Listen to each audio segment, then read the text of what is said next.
Mi nombre es Elena Mercer, y en el momento en que mi padre me empujó por las escaleras, comprendí algo que a él le tomaría años darse cuenta. Nunca fui su hija.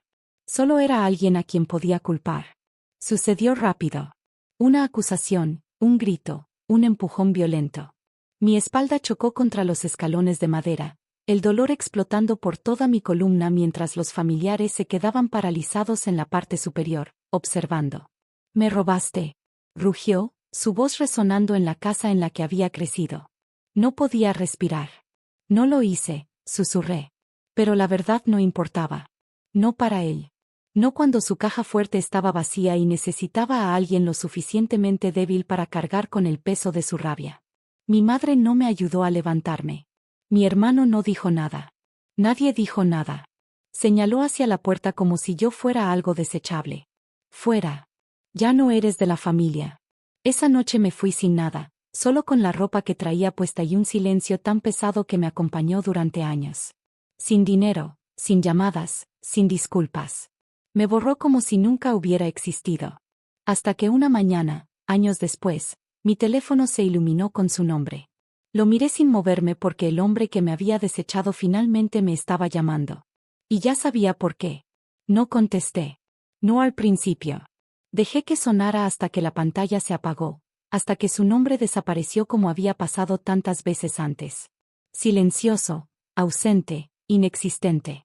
Llamó una y otra vez. Para la tercera vez, la curiosidad reemplazó al shock. Contesté sin hablar. Por un momento, solo hubo respiración al otro lado. Luego su voz, más vieja, frágil, más pequeña. «Elena». Nunca había sonado así antes. «Necesito hablar contigo». No respondí. El silencio se prolongó lo suficiente para incomodarlo. «Encontraron algo», dijo finalmente. «En el sótano». Mi pecho se apretó.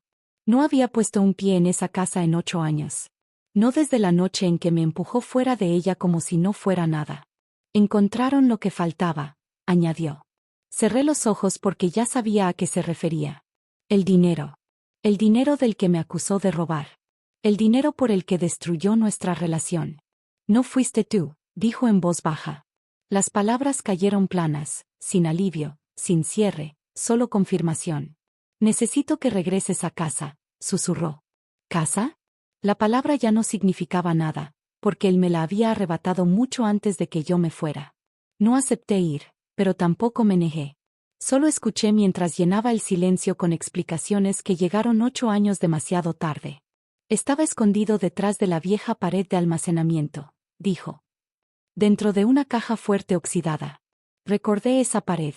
Concreto, frío, olvidado. El lugar donde guardaba cosas que no confiaba a nadie, incluyéndome a mí. «Creen que se movió hace años», continuó. «Perdido durante las renovaciones. Perdido, no robado, no por ti». Me senté en la mesa de la cocina, mirando mi reflejo en la pantalla oscura de mi laptop. «Se lo dije a todos», dijo rápido. «Les dije que eras inocente». Casi me reí. Inocente, como si hubiera estado en juicio todos estos años, como si él hubiera sido el juez. «Tu madre quiere verte», añadió suavemente. Mi pecho se apretó, no por deseo, sino por memoria. Ella no me defendió. No dijo nada. Me vio caer. «Deberías regresar a casa», dijo otra vez. Dejé que el silencio le respondiera, porque la casa a la que quería que regresara ya no era hogar. Era solo un lugar donde finalmente tenía que enfrentar lo que había hecho. Y él no estaba listo para lo que yo me había convertido sin él. Siguió llamando, no enojado, no exigiendo, solo persistente. Cada vez, su voz llevaba algo desconocido, no autoridad, no certeza, sino arrepentimiento. «Elena», dijo en una llamada, su voz temblorosa. «Cometí un error, un error. Como si empujar a tu hija por las escaleras fuera una palabra mal colocada. Como si borrar su vida fuera un error contable». Me senté en mi oficina, la luz del sol derramándose sobre el escritorio que había ganado por mí misma en una ciudad que él nunca había visto. «No cometiste un error», dije con calma, «tomaste una decisión». Él no discutió. Ese silencio me dijo más que cualquier disculpa podría. «Me equivoqué», susurró. Las palabras cayeron suavemente, pero no sanaban nada. Porque las disculpas no rebobinan el tiempo. No deshacen años de ausencia. No reconstruyen a alguien que tuviste que obligar a reconstruirse sola. Encontraron la caja fuerte detrás del panel de concreto, continuó. Se lo dije a todos, la familia ahora lo sabe. Cerré los ojos. Durante años, habían creído su versión de mí. Ahora tenían que enfrentar la verdad. Pero la verdad no era un regalo. Era una consecuencia. Y las consecuencias no desaparecen solo porque alguien finalmente admite que estaba equivocado. Permanecen, como la persona que me había convertido sin él. Una semana después, accedí a encontrarme con él. No en la casa. No en el lugar donde había reescrito mi identidad con un solo momento violento. En un café tranquilo, a mitad de camino entre su mundo y el mío. Llegó temprano. Lo vi a través de la ventana antes de que me viera. Se veía más pequeño, no físicamente, solo disminuido. Como si la certeza que alguna vez llevó se hubiera derrumbado bajo el peso de sus propias acciones. Cuando entré, se levantó demasiado rápido, como si no supiera cómo existir en la misma habitación que yo. Elena, dijo, su voz quebrándose ligeramente. Me senté frente a él. No lo abracé. No sonreí. Solo esperé. Deslizó un sobre la mesa con las manos temblorosas. Dentro había fotografías, la caja fuerte, el dinero, la pared del sótano abierta. Pruebas. Pruebas. Debió haber creído desde el principio. Me equivoqué, dijo de nuevo. No a la defensiva. No orgulloso, solo roto. Miré las fotos y luego a él. Durante años, había imaginado este momento. Imaginado el alivio, la vindicación.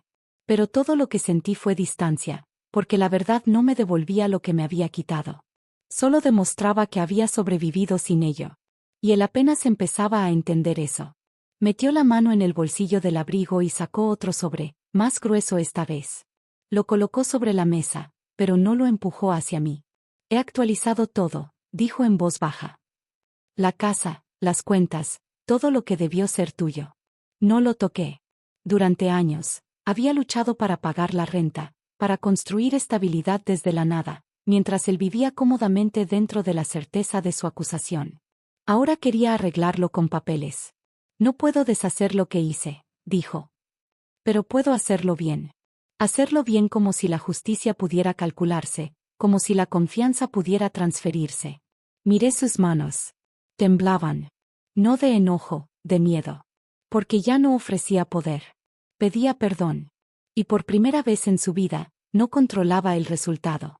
No necesito tu dinero, dije con calma. Sus ojos se alzaron hacia los míos, frágiles. Necesitaba tu confianza. Cerró los ojos. El peso de esa verdad se asentó entre nosotros, más pesado que cualquier cosa dentro de esa caja fuerte. Y en ese momento, comprendió algo que nunca había considerado. Ya había construido una vida que no lo incluía. No discutió. No se defendió. Por primera vez en mi vida, mi padre no tenía nada que decir. Pensé que estaba protegiendo lo que construiste, admitió en voz baja. Nunca pensé que te estaba destruyendo. ¿Destruyéndome?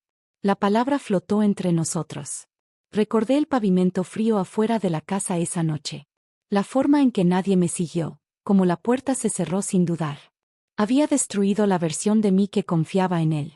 Pero no me había destruido a mí. Pasé años preguntándome qué había hecho mal. Dije durante años que cargaba con algo que nunca fue mío. Sus ojos se llenaron, pero no interrumpió porque esto no se trataba de su dolor. Se trataba del mío. Todos creyeron en ti, continué. Cada persona. Asintió lentamente, avergonzado. Ahora les dije la verdad, susurró. Lo miré fijamente. Esa verdad no cambia quién eras cuando importaba. Él se estremeció, no de enojo, sino de reconocimiento, porque ahora entendía. Este no era un momento que pudiera reparar. Era una vida que ya había perdido. Y apenas ahora comenzaba a sentir la ausencia que había creado. Llamó de nuevo una semana después, no para discutir, no para defenderse, solo para hacer una pregunta. ¿Hay algo que pueda hacer? Me paré junto a la ventana de mi departamento, viendo la ciudad moverse sin él, sin el pasado que alguna vez había controlado. Durante años, había imaginado escuchar esas palabras. Pensé que se sentirían como victoria. No fue así. Se sintieron como cierre. Sí, dije finalmente. El silencio llenó la línea. ¿Puedes vivir con lo que hiciste? No respondió, porque entendió. El perdón no era algo que pudiera pedir. Era algo que ya había perdido el derecho a esperar. Esa noche, abrí el sobre que me había dado. Dentro estaban escrituras, transferencias de cuentas, firmas intentando restaurar lo que había quitado. Lo cerré suavemente y lo guardé en un cajón. No rechazado, no aceptado, simplemente irrelevante. Porque la vida que había construido ya no esperaba su aprobación. Me había llamado suplicando, creyendo que aún podía moldear el final. Pero el final no era suyo para decidir. Era mío.